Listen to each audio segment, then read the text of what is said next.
aprofundada na etapa de prognóstico, no sentido de definir grandes áreas ou macro-áreas de preservação, ela se subdivide em unidades de preservação, ou seja, essas unidades que estão dentro dessas áreas, essas macro-áreas de preservação, né, se assemelham pela característica que elas têm, né? E, claro, elas vão ser, né, levantadas, elas vão ser, vamos dizer assim, reconhecidas, né, no sentido de definir estratégias, né, específicas para cada uma dessas áreas. Claro, considerando todo a função que toda essa grande área tem para a preservação da concepção urbanística, né?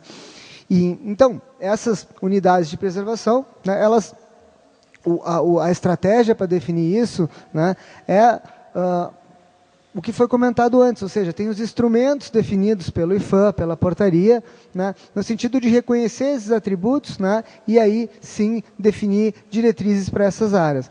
E não somente, né, as diretrizes do IFAM, mas também as cartas patrimoniais, que é o que norteia a preservação no âmbito mundial. Afinal de contas, Brasília é tombada como patrimônio da humanidade. Então, temos que seguir, né, as orientações das cartas patrimoniais, né. E, claro, na verdade, a gente tem essa leitura que é feita, ela é a partir do tecido urbano, dos espaços abertos e das edificações, né? Um pouco do que o Luiz apresentou agora há pouco, né?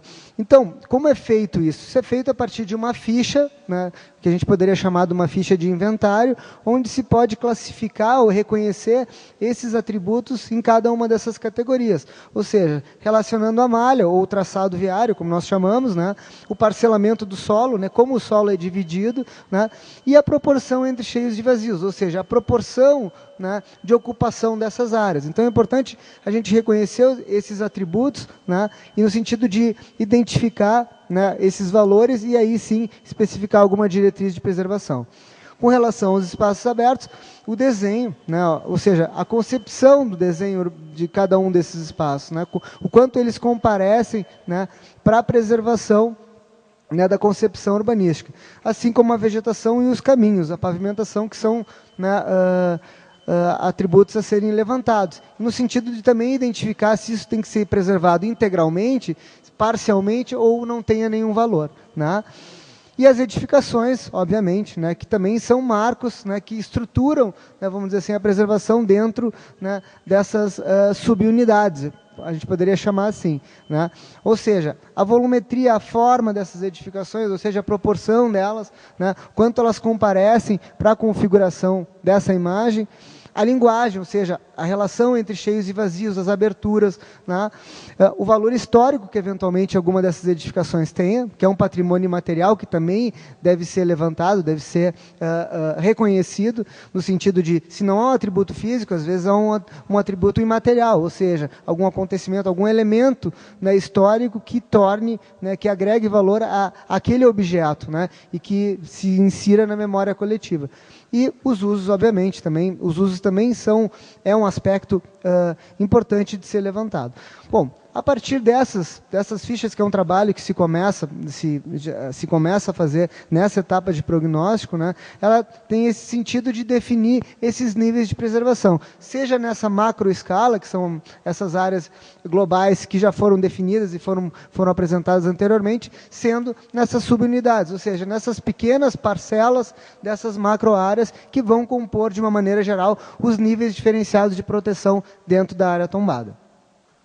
Obrigado. Eu vou passar a palavra agora ao mediador, o Marcos, para dar sequência no desenvolvimento da plenária.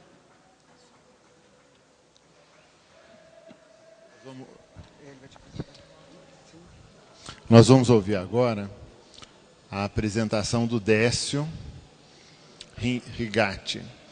E eu precisava só alertar vocês de que as pessoas que queiram se inscrever para falar ou para apresentar algum texto, devem fazer isso durante a apresentação que está acontecendo. Então, para não dar confusão aqui, a gente vai se inscrever ali naquele balcão de entrada. Você já está inscrito? Não, o Jarbas e o Túlio já tinham se inscrito antes. Quem mais quiser se inscrever, por favor, faça isso. Não precisam sair todos de uma vez. A gente vai ali, se inscreve, volta e continua. Vamos, Décio, por favor. Boa noite. A apresentação, a partir de agora, ela vai se deter em dois grupos de proposições preliminares em relação às questões que foram levantadas desde a etapa de análise e diagnóstico do trabalho e que foram organizadas em duas partes. Essa primeira parte que eu vou começar agora, ela trata de aspectos gerais, isso é, de questões que de alguma maneira ou outra meio que se espalham para todo o conjunto urbano de Brasília. E finalmente, na última parte da apresentação, será feita então uma apresentação específica das principais questões que dizem respeito à Candangolândia propriamente dita. Certo? Eu vou passar rapidinho, e eu só gostaria de chamar a atenção de que essa parte relativa aos aspectos gerais não necessariamente envolvem especificamente questões da Candangolândia propriamente dita, mas são assuntos e temas que ocorrem, digamos, são problemas que ocorrem no conjunto urbano como um todo. Tá? Então, não se preocupem tanto se até as ilustrações não dizem respeito à Candangolândia propriamente dita, que isso vai ser objeto, então, da última parte da apresentação. Tá? Um dos problemas que se constatou, que também é um problema meio que generalizado em relação ao conjunto urbano de Brasília, são problemas relacionados com mobilidade e acessibilidade. Né? Diz respeito tanto ao problema dos tratamentos dos passeios públicos, a dificuldade nos acessos às atividades, presença de obstruções ou dificuldades de ligação entre as atividades urbanas e o sistema público, principalmente o sistema viário, e esse problema de mobilidades, então, define, então, algumas recomendações que a gente faria em relação a esses temas, que a gente separou aqui em cima, em tom de cinza. Imagino que esteja também o mesmo tom de cinza, porque às vezes não é exatamente o que está no computador que aparece na tela, mas aqui em cima tem uma conclusão muito resumida do assunto, e aqui à direita, então, a proposição que se faz, em termos ainda genéricos, que é para suscitar o debate. Então, em relação a esse problema dos passeios públicos, a gente teria, então, a proposição de que seja necessária uma requalificação dos espaços públicos e calçadas, associada à liberação de áreas públicas e ocupadas irregularmente, que também é um problema bastante amplo aqui em Brasília. Tá? Outro problema que compareceu em quase todas as discussões públicas que foram feitas até hoje, diz respeito ao problema do transporte público em Brasília. Mais especificamente, o que a gente escutou durante esse tempo todo do desenvolvimento do trabalho são as dificuldades ou os problemas de um transporte público que não gera muita satisfação por parte da população. Tá?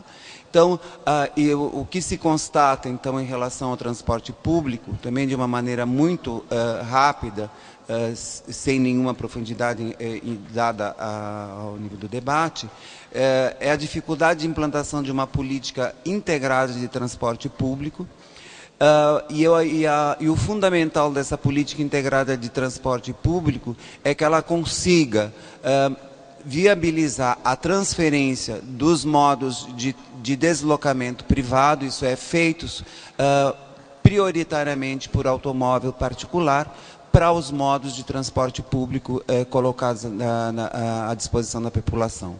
Obviamente que para que isso ocorra, né, é necessário um incentivo grande ao transporte público, que ele seja eficiente, que tenha qualidade, que exista uma política integrada que permita a utilização de diversos modos de transporte, que sejam adequados às diferentes necessidades apresentadas pela população, que sejam também adequados ao impacto ambiental que esses sistemas de deslocamento implicam na qualidade de vida urbana, e também aos níveis de acessibilidade que são necessários para que a população consiga se deslocar das suas moradias para os locais de trabalho, para os locais onde tem prestação de serviços, de um modo fácil, simples e barato, e que não necessariamente seja feito por automóvel individual. O outro problema também que acontece de uma maneira bastante generalizada no plano piloto é a questão do comércio informal, com os famosos quiosques, né?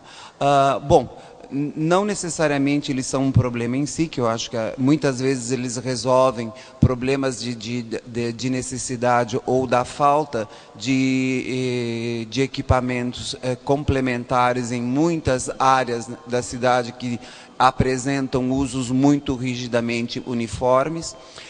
Mas, de qualquer maneira, algumas dessas infraestruturas têm se apresentado superdimensionadas do nosso ponto de vista e localizadas também em